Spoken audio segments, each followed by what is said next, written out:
Hey, I'm Alex Radcliffe from Board Game Co, and these are 10 New Year's resolutions for 2025. I almost said top 10 New Year's resolutions, but this isn't a top 10 board game list. These are just 10 New Year's resolutions. Why 10?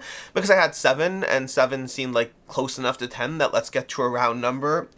Either way, this video is directly inspired by watching Jenna from the Board Game Garden do her own New Year's resolutions videos. I'll link to that down below. By all means, go ahead and check it out. Fantastic content creator, good video to watch. I'm sure a lot of other people have done New Year's resolutions, but that was just the one that I was like, you know what? I should film my own New Year's resolutions, both for my own, self as something to, I guess, be somewhat held accountable to, although it doesn't always work. We'll get to that soon enough. But also just because I think it's interesting. I think these kinds of things have a little bit more personal interaction kind of behind them. Not interaction might be the wrong word, but the idea that there's an extra degree of sharing, and I like sharing. I like talking to you all. I like telling you what's going on, what my plans are, things like that. And these are 10 things that I want to work on in 2025. Some of which I've already started on over the past few weeks. I think.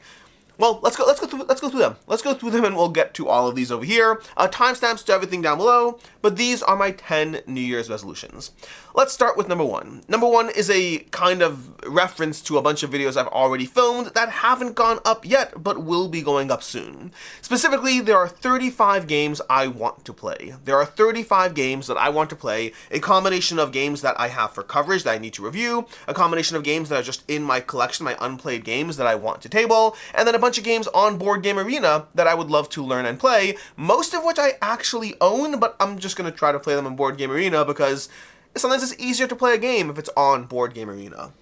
I'm not going to be telling you those 35 games here, because there are 3 separate videos that will be going up, technically 4 videos, because there'll be 4 videos around this, but 3 around the resolutions, 1 around adjacent. But anyways, those videos will be going up on the channel over the next several weeks, month and a half, something like that, one at a time, just covering the various games that I want to play across 2025.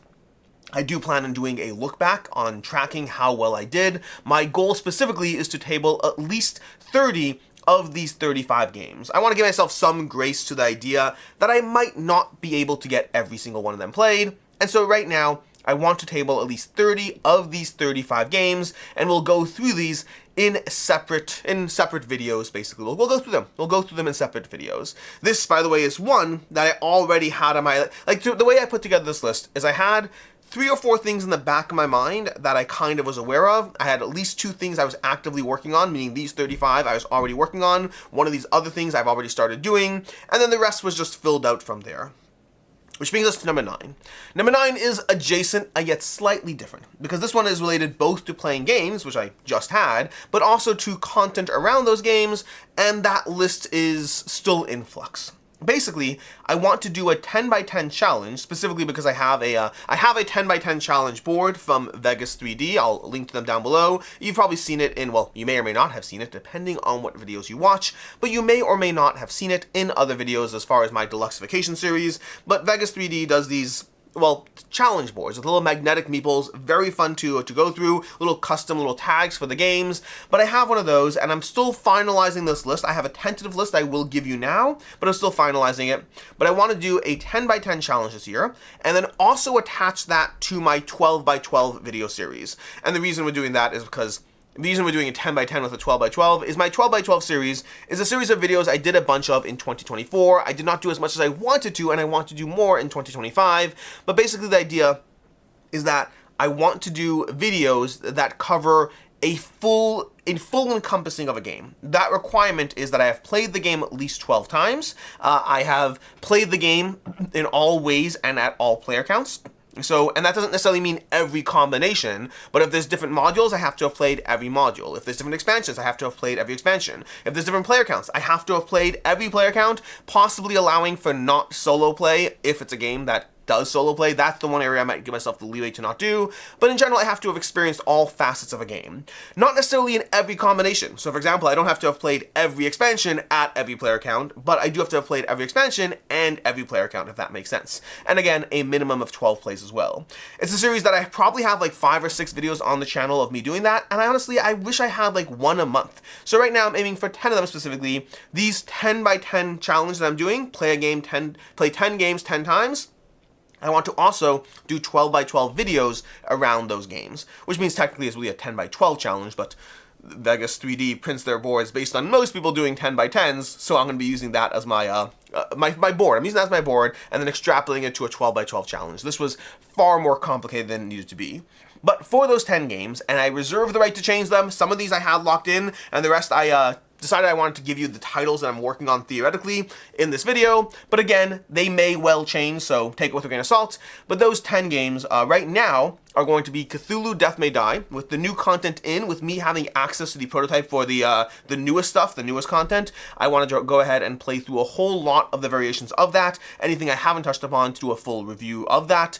We have Everdell. Everdell is still a game that I haven't dabbled in a lot of the expansions, so I'd love to cover that. Spirit Island. I've played some of the expansions and not all. I have not played the newest content, so I want that. We have Orleans. Just played Orleans again for the first time in like 8 years. Loved it. I want to play through a bunch of the expansions. I have the Plague, I have Invasion, I have a bunch of the expansions for Orleans and would love to play through more of it. We have Unsettled. I'd love to play through a bunch more of the Unsettled planets. We have Divide et Impera, DEI. I want to play through that more. We have Lord of the Rings, the trick-taking game. That's my gimme. That's the shortest one I have on this list as far as the shorter titles to play through, but because of the story-based content around it, I still want it on the list. We have Mosaic. Do I have more than 10? Cthulhu Death May Die, Everdell, Spirit Island, Orleans, Unsettled, Divided Empire, Lord of the Rings Trick-Taking Game, Mosaic, Dominion, and Istanbul. Mosaic, I still haven't played the expansion, would love to do so. Dominion, I want to play through all the expansion content, I haven't done so yet. And then Istanbul is one that I've played through one of the expansions and not both, and I love that game and do not play it nearly enough. And so those are the 10 games tentatively as of right now. I do reserve the right to change those games. I'm more focused on doing this 10 by 10 as well as the 12 by 12 reviews, and less focused on the exact games, but these are the ones I'm working towards right now. That's what we have for goal number 2, a 10 by 10 challenge with the associated reviews around those games. Don't know if I'll do it. This one is probably one of the hardest ones on this list, but we shall see. Number 8. Goal resolution. Resolution number 8 is more chaos streams and or camp co-op streams, sort of. So, for context, those who don't know, once upon a time we had these chaos streams. That was primarily when Devin and Meg were both on the channel, as opposed to Devin then took a job elsewhere. So it's been just Meg and myself, and we do less chaos streams. We're more focused on the schedule and less on the chaos. Recently, if you've watched some of the videos we've been doing as far as organizing the collection, there's been a touch of that chaos back, and I like it, and I want more of it. And so to that end, I want to have more chaos streams throughout 2025 and or camp co-op. What I mean by that is camp co-op was specifically when we would do, and we did this on the Board Game Co channel, but we would occasionally play through games on the channel, playing through live with our community, and just, well, playing them ourselves, but engaging with the community a bit more, occasionally doing actually like board game arena plays with the community, things like that. And I want to bring those back to a certain extent. They're not going to be the same way they used to be. The biggest challenge I have is my nights are far too limited at this point. I just, between travel, trying to play games with my group, and trying to spend time with my family, it's very hard to give up the nights to the extent that I once upon a time was. And so that end, I don't think that night camp co-op will come back, but I do think, maybe here and there, but certainly not on a scheduled basis. But I do want to bring back more chaos streams in general. I don't know exactly where and how they'll fit into the schedule. They might replace some of the live content that goes up on Thursday. It might be like, swapping in. It might be that they go up a different day during the week here and there. It might be that they're not even on a schedule, which would lend itself nicely to the concept of the chaos streams. But I would like to do more content around either chaos, whatever that means, or even just playing through games on the channel live and more interactive as opposed to here's a film playthrough for you. The goal with those videos is not for the quality of the content to be pristine and professional and well done. The goal is chaos. We're going to play a game, we'll have fun, we might not play a game, we might do who knows what, but the goal is to have more of these. I want to aim for a minimum of once a month, and ideally more so. But for the sake of this resolution, we're going to aim for a once a month chaos stream and or live play, and we'll see how that content develops or iterates across the year. Resolution number 7. I want to drop 10 pounds this year. And I'm specifically keeping that a very manageable goal. And I've talked about this in the past. And when I kind of at the beginning was like, hold myself accountable, but then like kind of not. I've talked about this in the past, but honestly, losing weight has always been a challenge for me. I have ranged from 150 to 210. As an adult, I've generally ranged from 150 to 210, and I've bounced back and forth a few times. The highest I've ever been was 210, at which point I dropped to 150. I then spent the next 6-7 years climbing back up to 205, and then dropped down to 160 because I was like, I can't be that that big. I can't. And again, not to weight shame anyone. Whatever you are, you are. Whatever you want to be is far more important than what you actually are.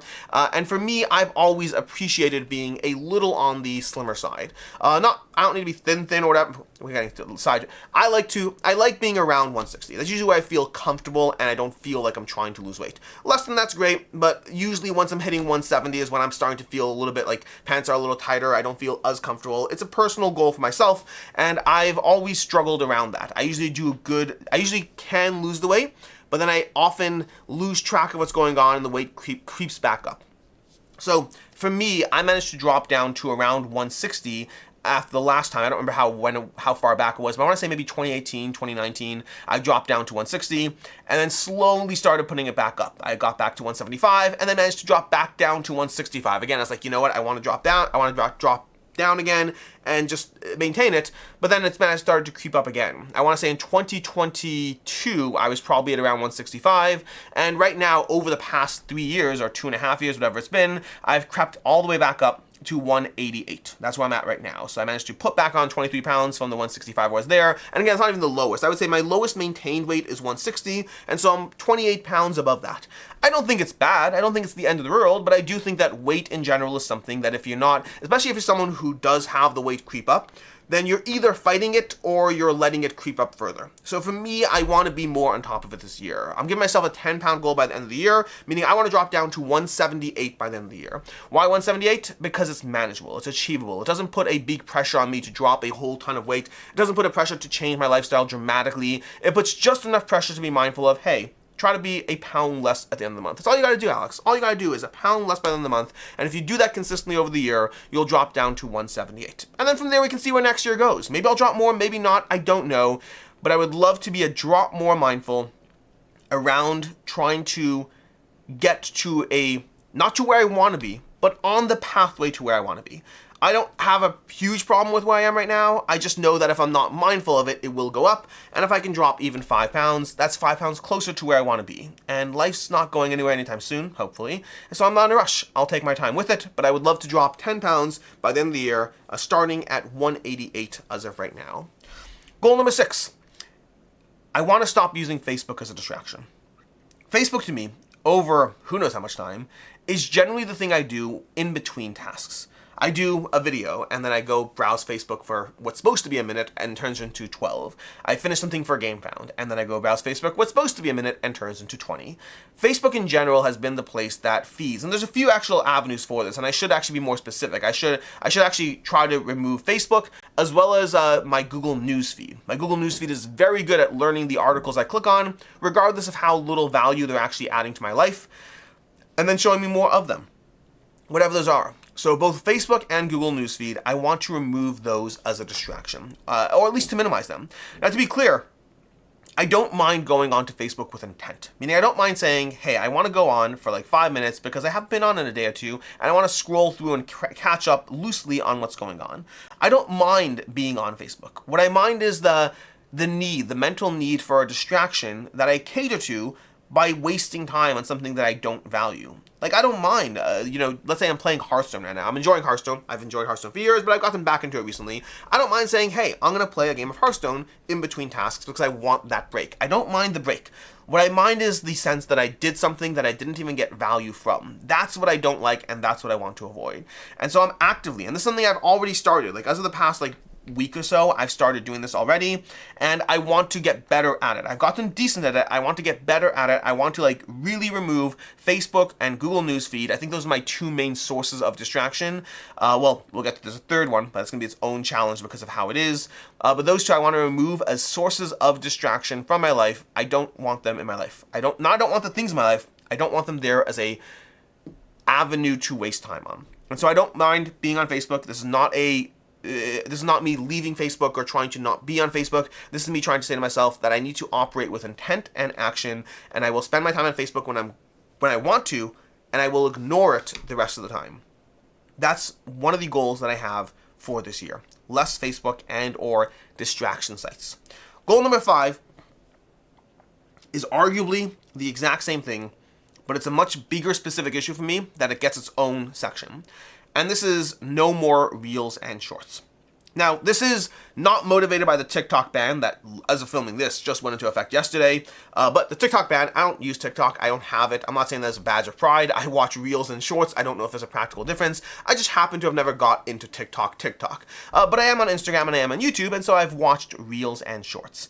And I do find that similar to Facebook in general, it is a quick place to start scrolling and continuously scroll. And I would say for every 4 hours I spend on Reels and Shorts, which is not in one day, thank God, but for every 4 hours I spend on Reels and Shorts, maybe I found one short that was actually something that I'm glad I watched it, that added value to my life outside of a quick chuckle. Because it is good for quick chuckles, don't get me wrong. The tricky part is that even the quick chuckle, you have to spend 20 minutes on it to find those things that are really going to resonate with you or add entertainment enemies into your life. And more importantly, it goes into that category of that endless seeking of the thing you didn't know you were seeking. It's kind of like grocery stores. I don't mind walking into a grocery store, wanting a thing, and buying the thing. Where I feel like I failed, and failed might be a strong word, but where I feel like they got me, is when I walk into a grocery store and walk out with all those things that I didn't even care about or think that I wanted or needed. And not like I was walking in specifically browsing for hey, I want something in this category. I want chocolate, I just don't know what chocolate, I'll go to the chocolate aisle. That's different. I'm saying you walk in and before you know it, you've gotten all these things that you didn't even care about at all, and you walk out and you're like, well, I got more than I didn't need this. I didn't need this stuff. That's the feeling I get from Reels and Shorts. I don't think I get value from the content. And I do find that I don't think I'm addicted. Make no mistake. I don't think I have some big problem. But I do think that, again, like Facebook and newsfeed or whatnot, it is a quick place to, in between tasks, to pull up shorts, start scrolling. This one's offensive, this one's funny, this one's offensive, this is a waste of time, this is an ad, this is Facebook, this is it just falls into these ridiculous patterns. And these algorithms are so good at hooking you with things that you don't even want to watch, but there's that aspect of that train wreck aspect, something that is so some prank that is ridiculous, and you think it's, I mean, the amount of fake videos that I've seen on Reels and Shorts, setup videos, the invisible cameraman. Do you know the concept of the invisible cameraman? It's a very common joke in Reels and Shorts where something is set up for dramatic effect. Someone's proposing to their girlfriend or something, whatever it is, whatever the thing is. But there's always the invisible cameraman, and the whole thing is staged, and it's so fake, and the problem is you watch it because they know how to hook you, and then because you watched it, they know how to show you more of it. And so you end up in this terrible algorithmic cycle of morbidly watching something you don't even want to watch, and then the algorithm's like, hey, you lingered on a picture of a frog for 4 seconds, we're going to show you more frogs. I don't like it. I don't like my instinctive desire to turn towards it for distraction. And so that more so than Facebook and newsfeed or whatnot, which I don't like, but I'm not even as against. I find that the time wastage there is less so, and honestly the value is probably higher. But I think Reels and Shorts in general, I don't feel the need to cut them out of my life 100%. But I do want to get to a point where they are incredibly specific in their usage in a way that is very localized and does not allow me to waste more time than the time that I was going to. So, I mean, to be frank, a good example might be, well, the bathroom. I just say the bathroom, but honestly, I don't like Reels and Shorts in the bathroom. If I'm going to be there for a longer time, I prefer longer form content. But I would say, let's say making coffee. This is a good example. This is where I don't mind using it a little bit right now. And even this, I'm debating if I'm even okay with this. But right now, when I make my coffee, every day I make coffee twice a day. I make a little morning espresso, a morning latte, and an afternoon latte. And in that process, I'll usually prop my phone up and just put on a reel and then start doing the various things. I'll start grinding coffee, and then I'll go to the next reel, and then I'll fill up milk, go to the next reel. But the reason I don't mind it as much there is that coffee process might be a 3 or 4 minute process, and then I'm steaming the milk and I watch the reels as I need. But then when I'm done with making the coffee, the phone goes away and I'm done. And that's fairly consistent. I don't find myself getting lost on my phone in those instances. I find myself using the phone as a distraction. Now, I do have my own concerns as to whether I should even remove that, because is that in some way making ADHD tendencies worse? The need to constantly be focused on some distraction rather than ever living in the moment. I do have that question to myself, and I may try to cut that out further. But for the sake of this resolution, that I'm currently allowing and monitoring to see how I feel about it. But anything else, anything that's just watching in the moment, I want to cut that out completely. I want to keep it to localized in the moment watching. Anyway, sorry to tell you all about my bad habits and what I'm trying to do to prevent them, but I mean that is what New Year's resolutions are, so you're along for the ride. That's number 5. Again, its own category from Facebook and other distractions, but primarily because of how strongly I feel about it, despite engaging in it. Number 4, slow down a little. I've always talked fast on this channel, but it is something that I've always talked fast in general, and I've always talked fast on the channel. But I would say that I've talked faster on the channel over time. If you go back and watch some of my earlier videos, and this didn't last long, I would say the first year of videos were slow, and then after that it was fast. And I don't know if I'm faster now than I was 2 years ago, but I'm definitely faster now than I was at the very beginning when I first started doing videos. I don't know why that is. I don't know if that's... I don't know why. Like, if you meet me in real life, I talk fast in real life. It may have been that I talked slower in videos when I first started. That may have been me just getting comfortable with the format, and then once I got comfortable, I dove into the speed that I typically go at. And I like that I talk fast, and I like that people like that I talk fast. But I don't like that there are people who don't like that I talk fast, which is, there's 3 categories. There's me, the people who like the speed I go, and the people who don't like the speed I go. And I like the speed I go for myself. I like the fact that some people get value from it, but I feel bad for those that watch my videos and the ones that are rude. There are some people that are just rude about it, and that I don't care. But there are people who just would appreciate the content, but I go faster than they are comfortable with for any number of reasons. Whether it's familiarity with the English language, whether it's personal preference, whatever it is, if somebody doesn't like the speed that I go at, I feel bad about that. I feel bad about the fact that I am making my content less ideal for them. And that's complicated. I've always said it's complicated because there are people who do like the speed that I go at. And so how do you cater to everyone? And the short answer is you can't. You cannot cater to everyone. You have to acknowledge that. But I do think I can slow it down 20%. That's not a fixed scientific number. It's the general idea that I don't have to slow things down to a infinitesimal crawl. And for me, that would feel like a crawl. Not for... Whatever speed people talk at is the speed they talk at. For me to go at the speed that most YouTubers go would feel like I am talking painfully slowly to me. I don't feel the need for that, but I don't mind trying to slow it down a little bit to make it still that I'm a fast talker, but also with better enunciation. That's the thing I've said in general. I don't mind that I talk fast, but I do want to focus on enunciating those words as much as possible, because if you're going to go fast, clear enunciation makes that significantly easier for those listening along the way. So it's a combination of both. I want to enunciate more as opposed to rapidly mumbling through a sentence, and I also want to slow it down a drop. And that's something I'm going to be trying to focus on throughout the year to try to get that slightly healthier middle ground, where it's just a drop slower. Again, 20% slower, 25% slower, something manageable without drastically changing the content. I do want that to be a big focus for me this year. And we'll see how well it goes, but I am trying to work on that. Number 3, read more books. I loved reading once upon a time. I loved reading. My daughter is a voracious reader. Like she like, I don't know how many books she reads a year, but it's got to be hundreds of books a year. I used to love reading. I still love reading. I just read less than I used to because so much of my time is being spent elsewhere. Between jobs, between playing board games, between reading rule books. So much of my life is spent not reading books the way I used to. And I don't feel the need to drastically shift that. I love what I do day to day. I love the entertainment I have, from board games to video games to any of that.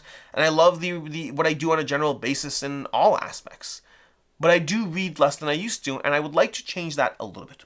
Not significantly, but if I had to guess, I would say, like, over the past year, I may have read 5 or 6 books. Like, I've definitely read, like, even if I'm thinking right now, in the past year, I've read The Fourth Wing, I read The Fourth Wing, I read The Martian, I read Project Hail Mary. I'm trying to remember when I stopped reading my last Jack Reacher books, because I did go through a point where I was reading through all the Jack Reacher books again. I may have read, let's just say I read 2 of them in this past year. That's like 5. Have I read anything else? This is the tricky part. I feel like I must have read at least one other thing, but I'm not confident that I have. But so I've read maybe 5-ish books this past year, and I'd like that number to go higher. And I also want to segregate it a bit more. I'm currently in the middle of Dune. That is a that is a long book. And I know Audible is a possibility. I'm not against Audible. I like Audible. I've used it, and I still do use it. But it doesn't give me the same value that reading a book does. I find that when I'm reading a book, I really get into the heads of the characters and the feelings and thoughts of what's going on. And when I listen to an audiobook, it's not the same level of mental involvement for me. But anyways, I've read 5-ish books this past year. Over the course of 2024, I would like to read, specifically, I want to break down to categories. I would like to read at least 12 books, 1 book a month for general entertainment, and then at least 6 books, 1 book every 2 months for my own self-help growth kind of categories. To give you an example, because I have some specific examples, I love Adam Grant as an author. I also haven't read Adam Grant in like 7 years. But I was talking to some friends about Adam Grant recently, and I was like, you know what? I haven't read his newest book. I don't know if I've even finished some of his other books. I would love to read his stuff. And so I went on eBay and I bought 4 of his books because they're $4 a piece, and why not? And so now I have 4 Adam Grant books that will possibly be amongst the, well, for sure some of them will be amongst the 6 books I read this year.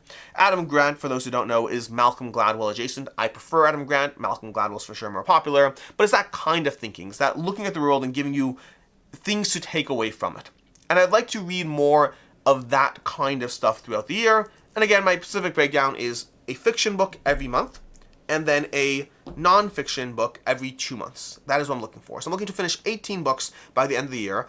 And maybe, if I actually do this, I'll do a little video on the 18 books I read this year. At least 18. I don't mind if it's more. But the 18 books I read this year with my general thoughts and opinions on them. That's the kind of goal and conversation. So that's goal number 3. To read more. I love reading. I don't do it as much as I used to. Goal number 2.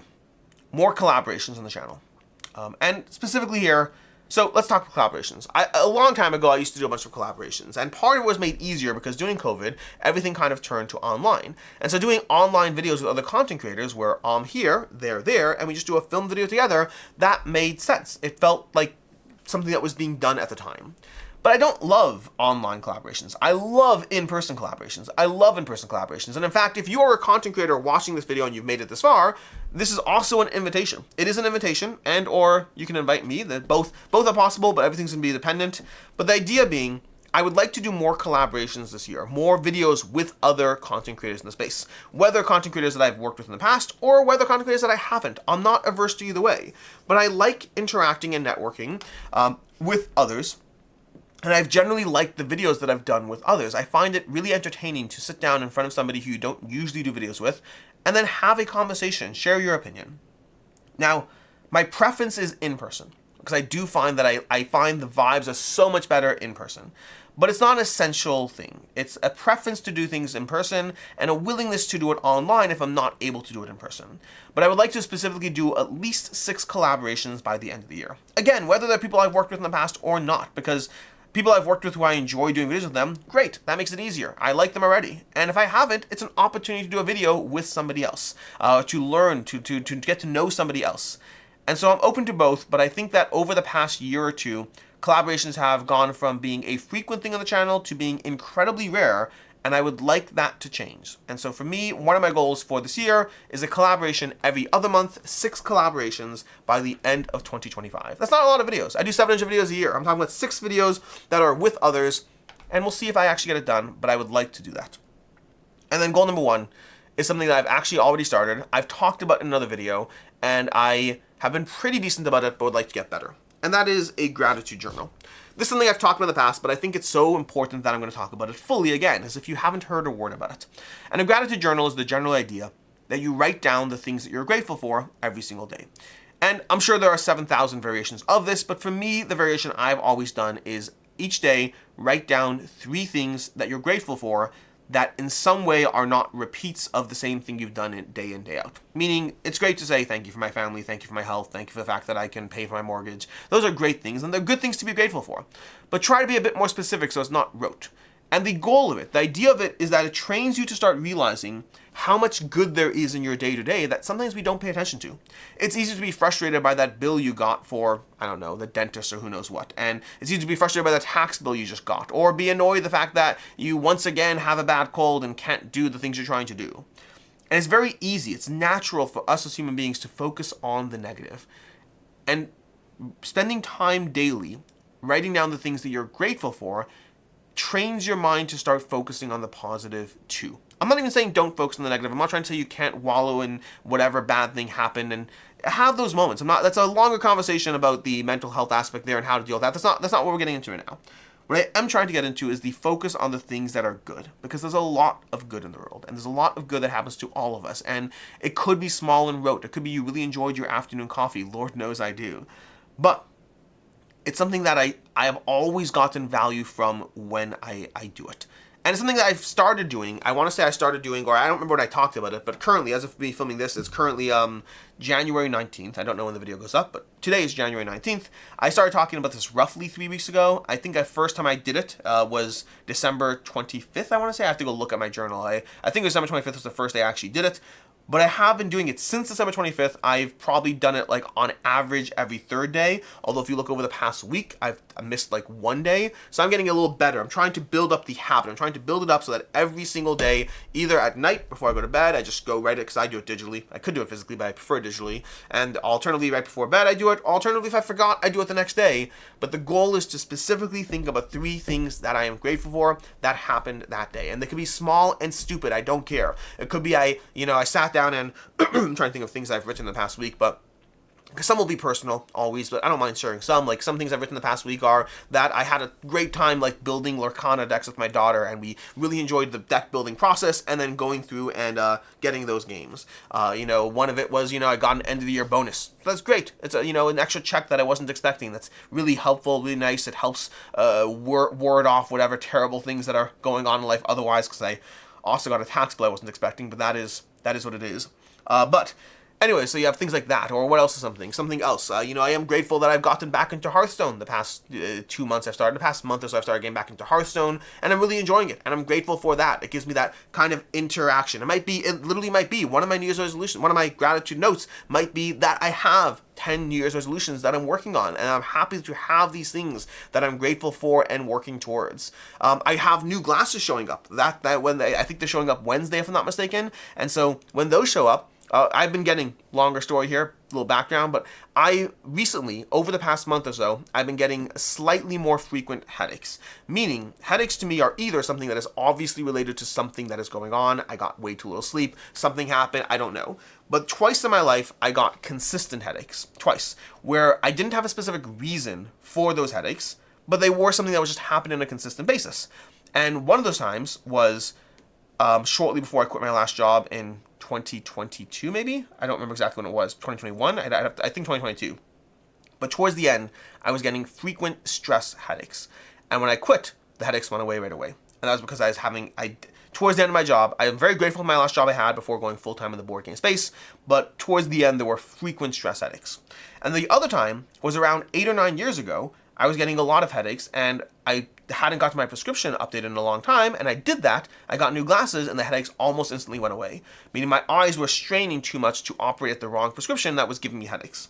And I don't know if that's what's happening here yet, because the glasses haven't shown up. But I did get my prescription checked, and there was a noticeable enough shift that the doctor said, like, it might be that, and we'll see. And maybe that's the reason, maybe not. It's not debilitating headaches daily, but effectively over the past month, I would say I've been getting more frequent headaches towards the end of the day that aren't necessarily explainable by any other reason, and so I'm excited for my new glasses to show up, and that will almost certainly go on my gratitude journal, because new glasses are fun. I haven't got the new glasses in like 8 years. No, that's not true. I got new glasses, not new prescription, I got new glasses towards the start of doing my channel, so maybe 4 years ago. I think I got my prescription checked 8 years ago. Don't yell at me, I know. And I got new glasses around 4 years ago. So I have the first new prescription in 8 years, and new glasses coming to match very shortly. That will go in my gratitude journal. Again, small, stupid stuff, and that's okay. It could be you had a good meal that you really enjoyed. But the point is you start training your mind to find these small little areas. And I have been doing this I've been doing this semi-consistently for around 2 weeks now, and I want to get to a point where it is consistent, and I want to maintain this throughout 2025. And hopefully longer, but that's my New Year's resolution. Anyways, these are my 10 New Year's resolutions. You're welcome to share any resolutions you have down below. You're welcome to not.